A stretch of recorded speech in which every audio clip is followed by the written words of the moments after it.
Greetings programs, NeoMegaMan back again for part 9 of Let's Play Katawa Shoujo Rin's Path. Okay, we're gonna make some progress today, how about? So, let's keep going. Are you sure you want to go? The weather that has been wonderful for all of June has finally taken a turn for the worse. The leaden clouds drooping over the town look worrisome, and the air feels heavy and still, just like before rain. The forecast says there's a 60% chance of rain this afternoon. Maybe this will mark the beginning of the rainy season. Of course I'm sure. We've been waiting for this all week. Emmy had planned a picnic at some nearby park, with snacks aplenty brought from the convenience store. But with the weather this gloomy, it seems risky. I asked some other people to come too, but they didn't want to go because of the weather. We have to prove them wrong. Wrong how? You know, like how it always rains when you think it won't, and when you think it will, it doesn't. We'll go no matter what, so it's a win-win situation. I've been going without sweets for weeks because of practice for the track meet, but now I can splurge on anything I want. Nothing is going to stop me now. I thought you were all about a healthy lifestyle and stuff. Oh, Hisao, you understand so little. There's not a single girl on this planet who doesn't love sweets. I don't like sweets. She doesn't count. Anyway, is this clear? Completely. We will go and eat our fill of sweets. Damn straight we will. I'm gonna have to work it off later, but it's so worth it. Emmy seems to be extremely determined about this. She's positively exhilarated, brimming with energy as always. But something seems special today. It looks like she can hardly stop herself from jumping up and down on the spot. Come on! I grasp the wooden handle of the umbrella I bought and start to follow the two girls, who seem to have no qualms about leaving me behind if I keep daydreaming. My umbrella is really fancy, the old-fashioned kind with a curved handle and a metal spike at the end. It used to belong to my grandfather. It looks like an antique, but it's in really good shape, almost as good as new. It's really big, too. I remember how my grandfather, my grandmother, and I all fit up neatly under it when a rainstorm caught us on an afternoon walk years ago, when I was around 9 or 10. My grandparents are both gone now, but I still have the umbrella to keep me dry when it rains. We walk along the road leading down from the school towards the convenience store, the clouds casting their dark shadow on us. The weather seems to be taking a turn for the worse, and I'm pretty sure I just felt a raindrop on my head.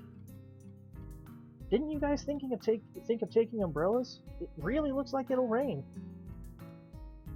Rin looks at her limply hanging sleeves and shrugs her shoulders. I don't have one. Besides, a little rain won't kill us. She pushes her chest out, looking very confident about that. We aren't made of sugar. I thought that's exactly what girls were made of, especially considering what you're planning on gorging yourself on today. She just sticks out her tongue in reply.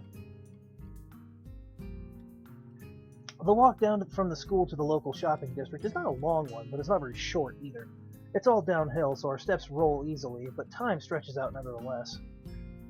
The distance is right there in that gray area where you don't expect the trip to be quickly over with, but you aren't preparing for a long walk either. Thus, the trip is slightly too long to stay comfortably quiet the whole time, though the girls don't seem to mind. Rin walks calmly ahead, seemingly lost in thought. I'm kind of wary about starting a conversation, since the last time didn't end very well for either of us. I haven't exchanged a single word with her since then. Emmy, on the other hand, is way too happy about just walking. She seems to literally jump a little on every step, or skip over cracks, or balance on the edge of the sidewalk. Every now and then she comments on something to which Rin replies in an automatic-sounding, nonsensical way that makes Emmy giggle a little. As we reach the bottom of the hill, the first raindrops begin to fall. I feel one hit the top of my head, and then two more hit my nose in quick succession. That was sudden. It's not one or two rain clouds anymore. The entire sky has turned shadowy gray, billowing rain clouds swirling right on top of us. Oh, shoot. I guess we aren't going to have a picnic then. What now? Maybe we could have a rain picnic. A picnic in rain. No, we'd all just catch a cold, and I don't like getting me or my snacks wet. I kinda like it. Not the snacks part, though. Emmy considers our problematic situation for a moment while I open my umbrella and lift it up, trying to hold it so that all three of us get covered. That determined face on Emmy is odd. Hey, Hisao, have you been to the Shanghai yet? It's a cafe somewhere around here, right? I've heard of it. It's a nice place. Let's go there and wait out the rain. If it's just a really quick shower, we can still go for the picnic. And if it gets worse, we'll just order cake there instead. Neither Rin nor I have any better ideas, so with Emmy taking the lead, we start walking briskly along a side street. The cafe's only a few blocks away, but even with the umbrella, we can't avoid getting slightly damp. The rain keeps coming down harder and harder. Raindrops leave tiny dots on the black asphalt road, which then combine into bigger patches like a pointillist artwork being made in front of our eyes in mere seconds. See, again with the flowery descriptions. It's pouring heavily, drumming on the hoods of the cars parked on the sides of the street and already flowing in little creeks along the sidewalks. The yellow light shining through the rainwater streaming down the windows looks very warm and inviting. I shake the excess water off the umbrella and head inside with them, following Annie to a vacant table in the furthest corner of the small cafe. The place is almost full. Apparently other people had the same idea as Annie, and now we are all stranded here together in this cozy little place. Varnished wooden pillars and paper screens mix with Parisian-style tables and chairs in discordant harmony, a contrast of old and new. What the hell's the name of this track? Red Velvet. I don't know if you hear this track anywhere else in the game. Maybe at the jazz club on some other path. Light jazz quietly plays in the background, though it's mostly drowned out by the murmur of the customers. Am I reading? There's only one waitress serving the full house, frantically gliding from one table to another and trying to keep up with everything. To my surprise, I think I recognize her. I watch her deliver a tray of teacups and pastries to another table taken by Yamaku students, then take an order from a middle-aged couple sitting across from us before finally turning to serve us. Yuko? Now that she's close and facing me, I see that it really is her, the part-time librarian of Yamaku in full waitress attire. It's a pretty cute outfit. She's tied her hair up in buns to match. It's a completely different image from her mousy plain style at her other job. Yuko blinks a few times, looking confused, then remembers that she was about to say something.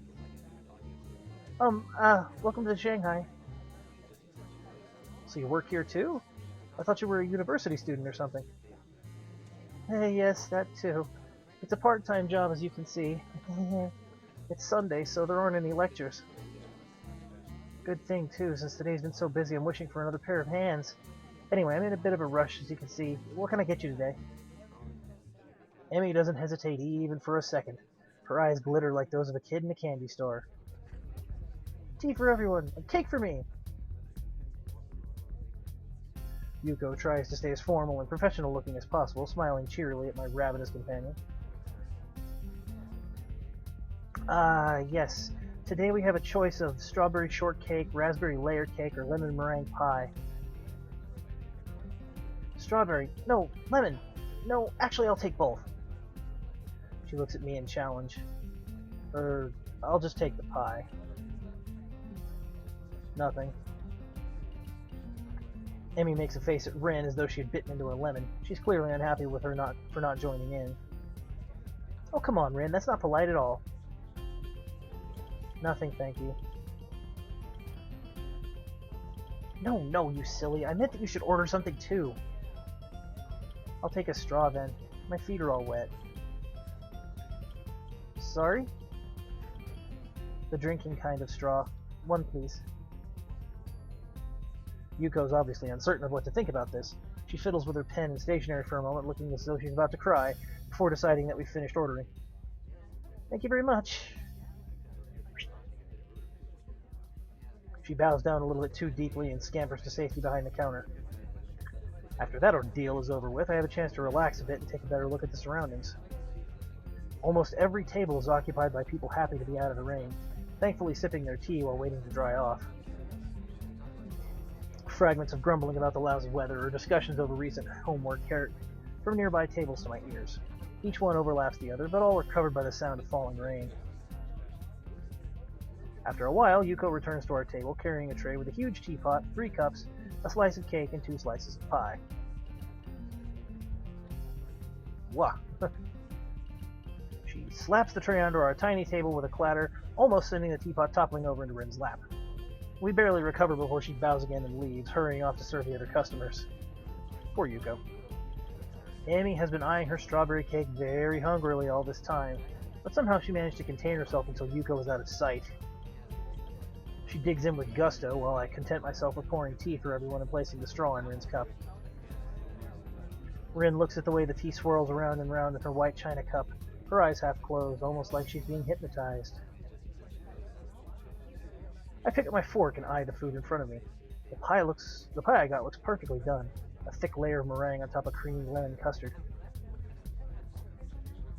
After having the first bite, I pause, savoring the combination of tangy citrus and smooth, sugary meringue. It's quite good, though a bit too sweet for me. Give it to me, so I'll eat it. It's very good. She's talking through a mouthful of cake, already halfway through her slice, even though it's not exactly small. I want to taste some of that. Before I get to respond, she strikes out at my delicious pie, takes a piece with her fork, and escapes with it. That's pretty good too. What are you doing? You have a slice of your own. Yeah, but if I started on that before finishing the cake, it'd be rude, don't you think? Her insolence is outrageous, but the gentleman in me allows for no retaliation. I glare angrily at her, and she replies by sticking out her tongue impishly. Emmy's even more hyper than usual today, but I don't mind. It's good for her to let off some steam. I take another sip of the tea in my cup. It's good and hot, even though I don't usually care much for tea, and the atmosphere in the cafe is very relaxing. I don't mind spending the rest of the afternoon here, not even after Emmy orders her second piece of strawberry cake, and Rin spends most of the time staring fixedly at the rain streaming down from the heavens. Even Yuko rolls her eyes at the third piece of cake disappearing into Emmy's bottomless stomach just as quickly as the previous two. Despite the passage of time, it's still raining outside when we exit to Shanghai, though it seems to be letting up a little. Too bad it had to rain on your parade. Weren't we supposed to have a picnic? Emmy doesn't look too distraught over this turn of events. No, it's fine. We had a good time, didn't we? I feel really pumped up. It isn't even raining that hard anymore. I kind of want to hike back to school to get rid of this energy and work off some of that cake. She stretches her arms out and arches her back like a cat. After rolling her shoulders around twice, she smiles brightly. Man, I can't really run with these legs, though, especially uphill. I wish I brought my other ones. The notion sounds odd, spoken so casually, but I guess for Emmy, changing legs is sort of like someone else changing shoes. Maybe if I walk really fast, that'll be kind of like running. I think I'll do that. I won't be able to keep up with that going uphill, though. I'm in really bad shape. Plus, we'll get wet without an umbrella. It's hardly even a drizzle now. A few drops won't hurt. I think I'm going to go to the track after I change my legs, too. Emmy skips away from the protection of my umbrella and goes on ahead at a brisk pace. Suddenly, she seems to remember something as she stops and spins around. See you tomorrow! Come eat lunch with us on the roof. I'll bring it up for 3. Rin and I are left to watch her wave at us and skip off again. Soon, she disappears around a street corner. I'll never understand why Emmy's in perpetually such a hurry to get somewhere. So, would you like me to walk you back to school so that at least one of you won't get wet? If you're happy with it. It seems neither of us wants to keep alive the strained atmosphere from the argument a few days ago in the art room, which makes me feel relieved. I don't want to bear grudges, and I'm happy that Rin feels the same way. If she does. Thus it is decided that we are content with each other's company for now, and we start walking in the same direction as Emmy, albeit at a considerably calmer pace. Pants! I get a bit closer to Rin, even though the umbrella is already big enough to shelter us both. I can feel her nearby warmth providing a contrast to the chill of this rainy weather. He does really look glum there, doesn't he? Raindrops hitting the umbrella make a distinctive sound, playing the staccato melody of rainfall for nobody in particular. I realize I haven't been outside in the rain in what feels like forever. I inhale, taking in the scent of the rain, feeling the weather with all my senses. The world melts into a blur inside the rain. The colors of the sky have deepened from gray to dark blue, with hues of red added to the mix from the perfect sunlight reflecting off the clouds. The low-hanging sky looks pretty, as if I could reach out with my hand and touch it. Have I told you how much I like rain? It's like painting. It makes me feel connected. Almost echoing my thoughts, Rin lets out one of her own. It slips out of her mouth, circling around us gently. Everything looks so soft, like the outlines of things just disappear. I like that. It's like the rain is hugging me. Her voice sounds different from usual, more gentle now and soft. I wonder if it's only because of the rain or because of the mood the rain brought upon the quiet artist girl. I feel that mood myself, too, almost enhanced by her words. Yeah, I like rainy weather, too. It's nice every once in a while. I wonder what it is about the rain. Everything. A silence follows the statement, as it allows for no continuation. I decide to push the direction of the conversation a little. But you know, if you like the feeling of being connected, what's the problem with showing your paintings to others? Don't you want to be connected to other people? It's not the same thing. You're comparing apples and squids. I brought up the subject Rin wants to avoid, and he shuts her down again. The question stays hanging between us for the rest of the trip back to school, and I can't help wondering what on earth I could have said to truly reach Rin. Does she feel that she's lacking in identity? She has a strong personality, but if pressed to elaborate, I'm not quite sure I could describe it accurately. She feels like a person who's in constant conflict with herself. I never know what to expect when I talk to her. I wonder how she herself experiences that disconnect.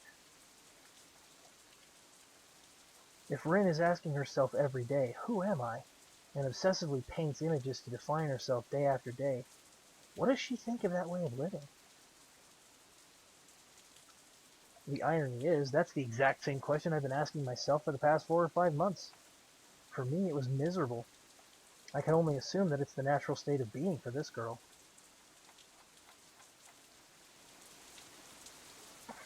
When we stop in front of the dormitories, Rin turns to face me, as if sensing my thoughts from afar. Her gaze travels emptily past my left shoulder to the shapeless rainfall. Her dark eyes seem to suck the low ambient light into themselves like a reverse mirror.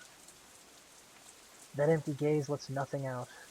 If I want to understand what's going on behind those eyes, I have to work it out myself. Rin opens her mouth, then closes it without saying anything. The silence lasts for a few more moments before she takes a step towards the dorm building door. See you tomorrow. And thus ends another very strange encounter with a very strange girl. No worries though, we're going to keep going. The next morning, like every second Monday morning until he says otherwise, I have an appointment with the nurse. They allow me to skip part of my first class in the morning, and I don't feel any shame in skipping the rest either. Rather than being thankful I get to miss world history, I instead feel dread when I think about these appointments. I wake up at the normal time anyway and wash myself in the bathroom I share with Kenji, tidying my sleek, disheveled hair. Oh dear. I quickly get dressed and put my laundry in the basket. Oh, good, never mind then. I pack up for the school day. I have all my homework done, like usual, so I have a bit of free time now. There's no point in going to the morning class for 20 minutes before I'd have to go to the nurse's office, so I lie down on my bed and read a book until it's time to go. The door to the nurse's office is open, which is unusual. I enter while knocking to announce my arrival. Looking up from his computer screen, he motions to me to take a seat with a friendly hello.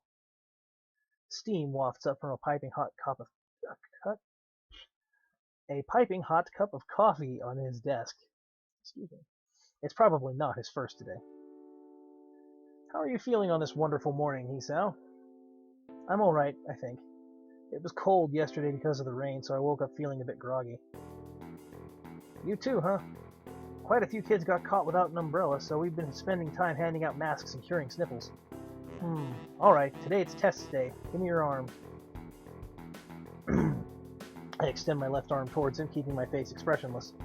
The nurse ties a rubber tourniquet around my bicep, but a practice movement briskly goes about his business. I don't think anybody really likes getting stuck with needles, but at least I got over my distaste for them. I had to. Now I barely even twitch at the moment of truth. Once that's done, a blood pressure check follows, and then there are checklists and questionnaires to go through. The nurse nods and scribbles in my answers to the questions as I give them. Alright, let's have a listen now. I unbutton my shirt and put it neatly back on the back of the chair I was using while he puts on his stethoscope. I know by heart the order of places he's going to listen to my lungs and heartbeat. I adjust my breathing to be even and deep without even being asked. It's become routine now, for both of us. It's funny. This is pretty much the only time in one's life when you really concentrate on breathing and nothing else. It's always amused me. The nurse lifts the cold steel stethoscope from my chest and places it a few inches lower, listening again. The contact of the metal makes me flinch on reflex, even though I was expecting it. He furrows his brow, but I can't tell if it's because he's unhappy or if he's trying to pick something specific out among the complex multitude of irregularities in my heartbeat. Is there something wrong? Please don't talk. I shut up and become more anxious. The nurse is nice, but I can't help disliking these mandatory checkups. I wonder if I'm going to end up hating all medical appointments from now on because of these. He finally lifts the circular metal plate from my chest, allowing me to talk again. Everything seems to be fine. Are you feeling alright yourself? I suppose. I was out yesterday when it was raining, and yeah, I felt a little bit under the weather in the morning. Maybe I caught a cold. Were you with Emmy? She came down with a cold too. My people told her to stay in bed for a day or two. Really? I mean, I was with her, but I didn't know she got sick. I guess it was a dumb thing after all for her to go out in the rain like that. Well, let's put that aside. Everything seems to check out for you, but remember to be careful. Of course, I really don't want to go back to the hospital. He catches something, maybe repressed terror, I don't know, in my voice and glances up from some papers he was looking at. Hey, don't worry. At this stage, it would take a huge crash in your condition to get you re-hospitalized. It doesn't reassure me, but grumbling about it to him won't make any difference. I quietly take my leave. Walking along the corridor from the auxiliary building to the main school building, I encounter a young female nurse coming the other way. She smiles at me when we pass by each other. The lobby's empty of people. No surprise, since classes are going on. I hear muffled sounds of discussion coming from behind the first-floor classroom doors. I glance at my watch. I'd have to rush to get to my classroom on time, and I don't feel like going to class anyway. So I decide to climb up to the roof and have an extra long lunch break. Emmy promised she'd bring something for me today, but if she's sick, that's probably not going to happen. I'm not feeling hungry anyway, so it's all the same. I climb up the steep stairwell to the roof. The climb up the steep stairwell to the roof is oddly liberating, almost like losing weight. I feel satisfaction that it doesn't wind me as badly as it did the first time I came up here. I push open the squeaky door at the top and step into the sunlight.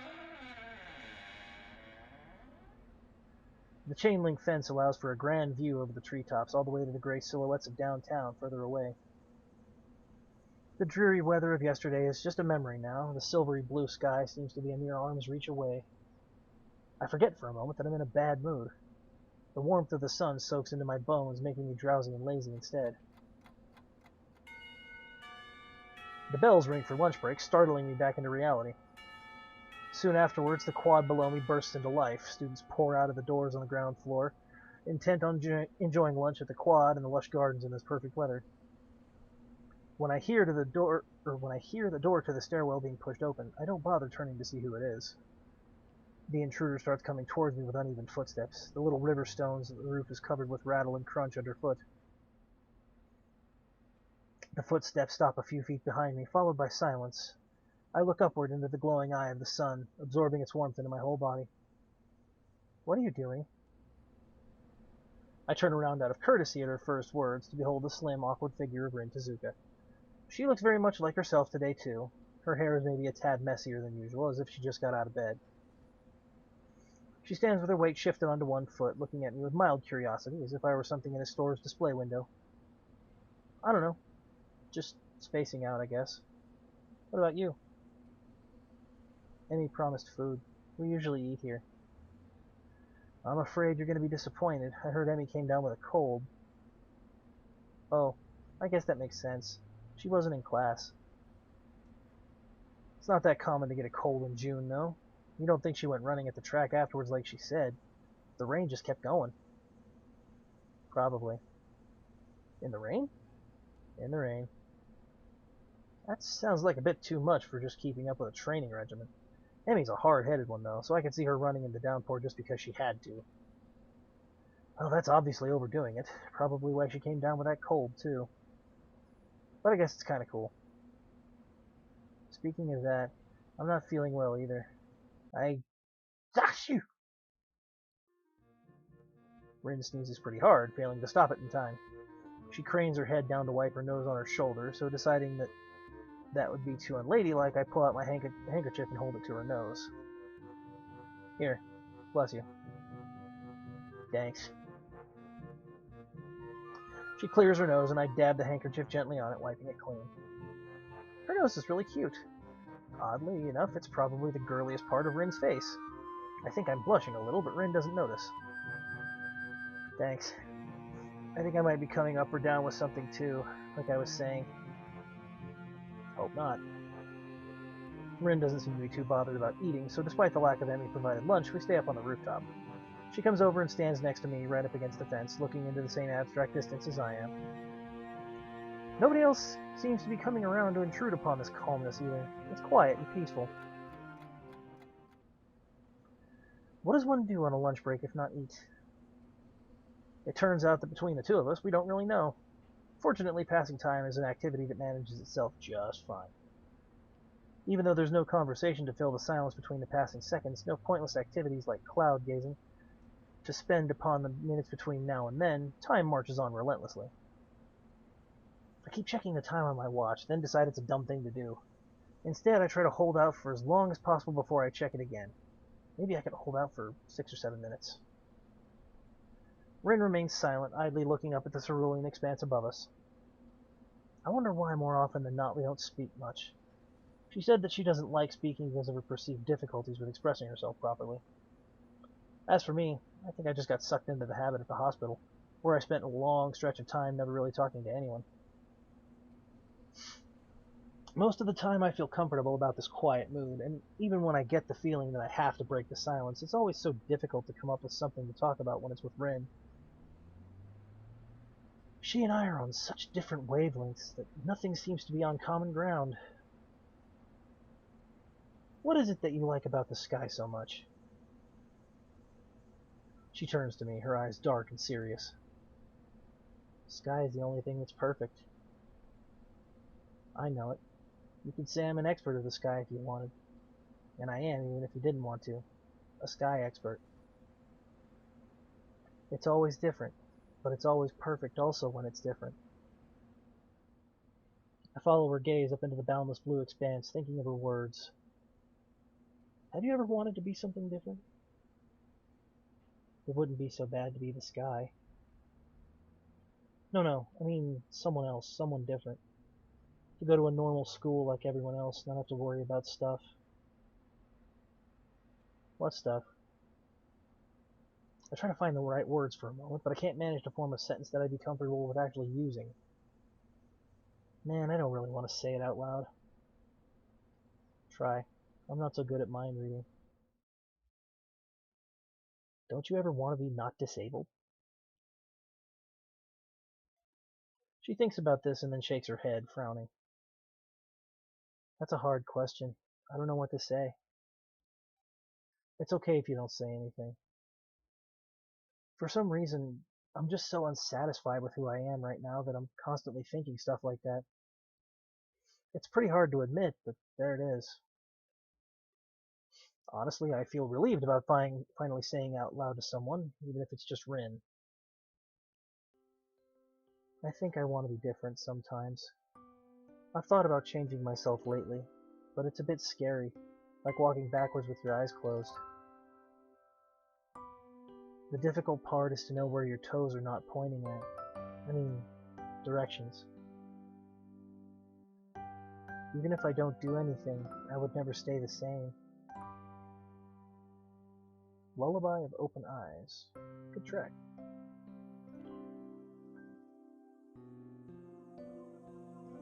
It's like my old paintings. They're different than what I paint now because I'm different. But they're still my paintings, so there's something same. That's really strange.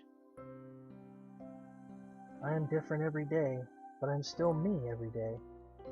Who am I then? Is that a riddle? If you want it to be. I don't know the right answer though, so you have to come up with it yourself. Well, it's the sky, isn't it? Going by your definition just now. I actually managed to surprise her by that. Maybe she had already forgotten about it. That's right. But I was thinking about myself when I said that. Very strange. Could it be that I actually am the sky? I don't think that's possible. Your logic's a bit off somewhere. She looks down and shuts up, and I can see she's quickly going over the deduction mentally, seemingly unhappy with the result she finally arrives at. Yeah, maybe I'm not the sky. Would make sense. I have a hard time knowing what kind of person I am. You're not the only one. It's like my mind is in some other place than the rest of me. Underwater. Yeah. I wonder how it got there. I have no answer, so a brief silence falls between us for a moment. I shift my gaze back to the sky above us. The last time I really paid much attention to the sky was... I guess it must have been at the hospital. I could only see a thin strip of sky from the window of my room. If I walked up to the windows and pressed my face against the cold glass, the strip became bigger, but not by much. That sky made me feel sad and lonely, a reminder of the world on the other side. I wonder if there's another world beyond the sky we see from up here on the school's roof as well. I can't stop comparing life at Yamaku to my hospitalization, but I really should. I'm not there anymore. The narrow sky from the window of my hospital room, the faces of the doctors, the faces of my parents, the off-white walls everywhere, Ibanako's letter echoing the words she never said. They're things of the past now. I wish I could forget everything up till now and that time would stop completely. There would be only me, Rin, and the sky. An eternal lunch break on this rooftop. Perfect, unchanging, and forever. I'm not sure if I like or hate this school. I could have gone to a normal school if I wanted, but I chose to come here. Why? I just decided I would. Kind of like melon or plum jelly. Do you think it was a good idea? I mean, there are a lot of good things about this school, but I think there are a few bad things also. I know. I kind of collect people because they are interesting. People here really are amazing. Most of them, but not all. Some people can't take it. They hurt too much. It gets really bad sometimes, you know? They hurt. I wonder if you're like that too. I hope not. I don't like things like that. Hey, I'm not your case study. And I'm not gonna give up and die or anything. Anyway, what I meant more is that this place is too distant from the real world. What's the real world? Everything out there. Real people, with normal, everyday lives that fit together like a puzzle. You don't think we aren't like that? Real people? Maybe we aren't. Well, no, we are. I just meant that it feels more like we're the leftover pieces. Rin thinks for a while, her almond-shaped eyes narrowing as she bites her lip a little bit like a child. Is it hard to be disabled? Her question earns a dry chuckle from me. You tell me. You've been in this business a lot longer than I have. She thinks about that for another while. I don't really feel that disabled. I mean, I do pretty much everything differently, but it's not that hard. I can always practice. I've started to practice food things this year. I think I'd want to learn to cook in a real kitchen someday. That's admirable, but I don't think it's just a state of mind. Maybe not to you. I have no good counter to that, so I concede by falling silent. This situation is making me more and more confused. I know what I want, but I don't know how to reach it. Rin seems to believe she can simply will herself into shape she thinks she needs to be, but can't decide whether she wants to be a bird or a butterfly. I think, in the end, I'm not really that happy with who I am either, but that doesn't mean I regret being who I am. That's the thing that's wrong with you, Hisao. I've only started to process that rather blunt statement before Rin suddenly hugs me.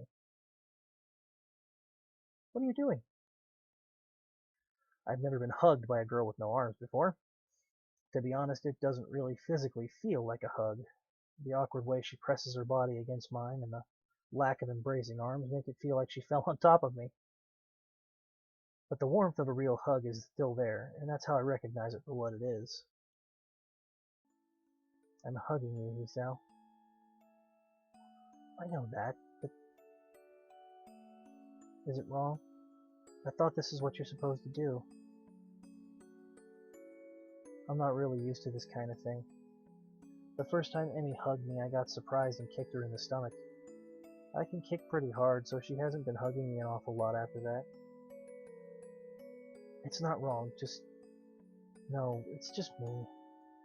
Things are a bit hard for me, for the time being. I can't seem to react properly to anything. Really? So is it hard being disabled after all? I guess she has me cornered there. I don't have the energy to start arguing against it, but I feel like I have to get something out. Well, No, it's not hard. I think it's just me overthinking things. I really wish I didn't feel so sorry for myself all the time. I wonder if I was always this fragile or if I became this way after my incident. Nothing had ever truly shaken my world like that before, so there's no telling. Rin presses her cheek against me tightly. I can feel the warmth of her body close against me. Her body temperature feels really high, as if she'd absorbed the sunlight into herself and was now sharing it with me. Or perhaps it's a natural state for her. It's the most comforting thing I've felt in a long, long time. Wow, your heartbeat really does sound really weird. It's like a drunken percussion orchestra. Please don't say stuff like that. I get very uncomfortable. I laugh at her comment anyway in an attempt to ease the tension. It sounds a little bit too forced. Man, I'm sorry, I'm such a mess. It's okay. It's the best part of you. Hearing that doesn't make me happy. She breaks off the hug and settles down. An awkward silence falls upon us like a blanket. Me feeling embarrassed about myself and Rin trying to arrange her expression to something she likes. One last time I glance upwards. This rooftop is really great. It's like I'm just a little bit closer to the sky. I know a better place, but we can't go there on lunch break. I could take you there sometime if you want. The bells ring for the beginning of the afternoon classes, and Rin stands up to make her way downstairs. I don't hurry after her, deciding to stay up here for just a little while longer. Thanks for the hug. Thanks for not kicking me.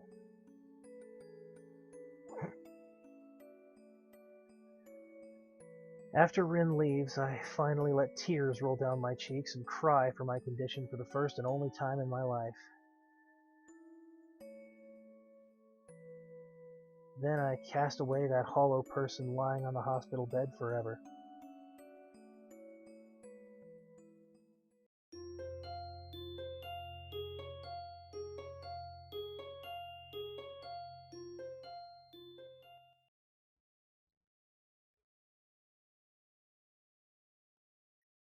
Well, that was an adventure, wasn't it? Okay, 40 minutes into a video, and I think we're finally about ready to call it a video. So, next time, on part 10 of Let's Play Katawa Shoujo Rin's Path, more of this awesomeness. I'm your host, NeoMegaMan, signing off. End of line.